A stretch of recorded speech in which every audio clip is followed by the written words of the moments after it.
All right, so we've looked at the Bibitor sales process, and we want to start thinking about maybe developing a pretty simple question.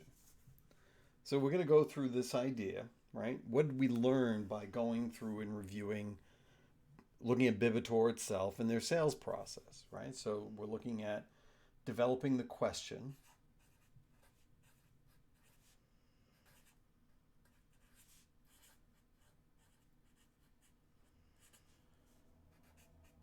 for Bibitor.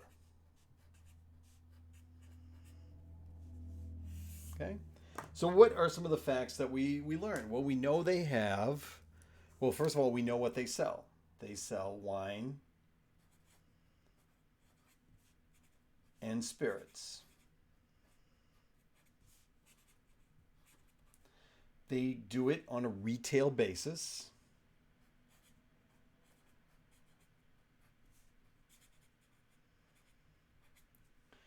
And we know they have multiple locations.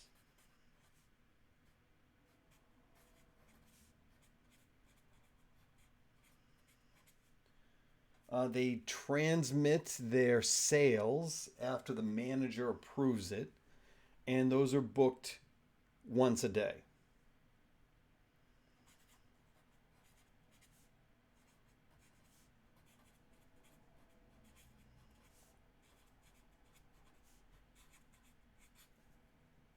We don't know the level of detail of the sales. We'd have to start digging in a little bit differently to figure a little bit more into their sales data to see at what level of granularity are they recording it. Are they recording it based on every individual transaction, or are they batching it and then just recording the sales in total, or the sales by store, sales by store by brand? We don't know that yet. We'd have to do a little bit more digging to figure out what we wanted.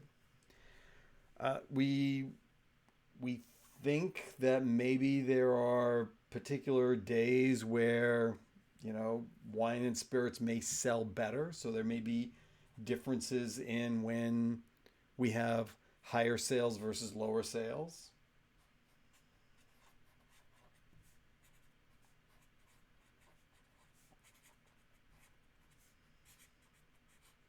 right? Just understand. And again, we didn't get that from the flow chart. We didn't get that from the process manual. We just got that from our understanding of wine and spirit sales.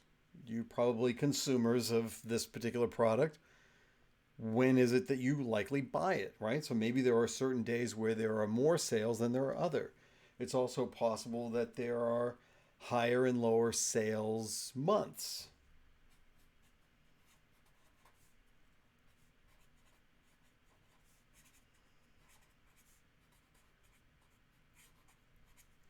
right?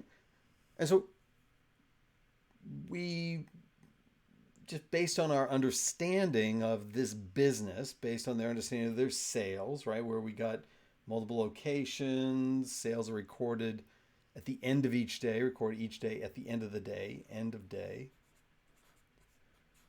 Put that little tidbit in there. And we think there's days where there's higher sales, lower sales, months where there's higher and lower sales. And because they're selling wine and spirits, there may be some brands that are more popular than others. So they may have lots of different brands.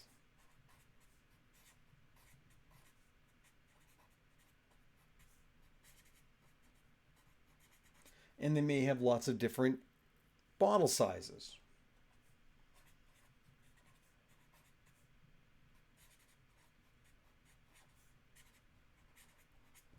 And maybe they have multiple vendors.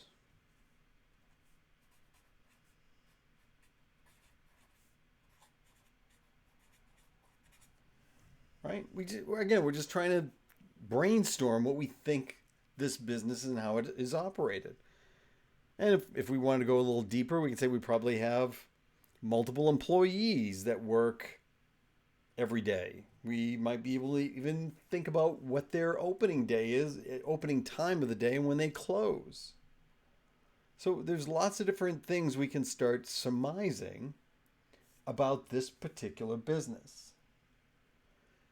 From this, we can start thinking about a question. So I thought we would do a simple question, right? Very simple question. We got multiple locations selling wine and spirits. Well, I might want to know at each location, what's the aggregate wine and spirits sales at every location? So that might be the question I ask. It's a simple question, not very complex.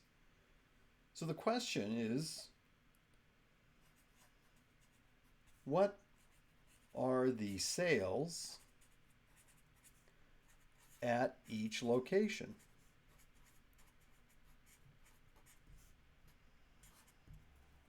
Let's use that as our principal question. And we developed this question based on our understanding of the business. Now we've got to go, okay, I now have a well-defined question. The next step is, well, let's get into the next step.